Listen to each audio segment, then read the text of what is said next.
ब्रह्ममुरारिसुराचितलिङ्गं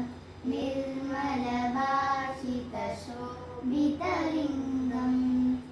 जन्मजदुःखविनाशकलिङ्गं तत्प्रणमामि सदा शिवलिङ्गम्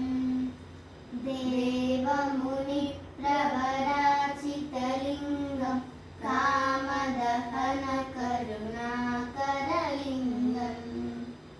रावणदर्पविनाशकलिङ्गं तत्प्रणमामि सदा शिवलिङ्गम् सर्वसुगन्धसुलेपितलिङ्गं बुद्धिविवर्धनकारणलिङ्गं सिद्धिसुरासुरवन्दितलिङ्गं तत्प्रणमामि सदा शिवलिङ्गम् कनकमहामणिभूषितलिङ्गं पणिपतिहेषितशोभितलिङ्गं दक्षसुयज्ञविनाशकलिङ्गं तत्प्रणमामि सदा शिवलिङ्गम्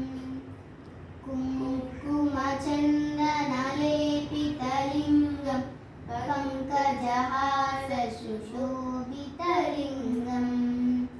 सञ्चितपापविनाशकलिङ्गं तत्प्रणमामि सदा शिवलिङ्गम् देवगणाचितसेवितलिङ्गं भावै भक्तिविलेवचलिङ्गं दिनकरकोटिप्रभाकरलिङ्गं तत्प्रणमामि सदा शिवलिङ्गम् अष्टदलोपनिवेष्टितलिङ्गं सर्वसमुद्भवकारणलिङ्गं अष्टदरिद्रविनाशकलिङ्गं तत्प्रणमामि सदा शिवलिङ्गम्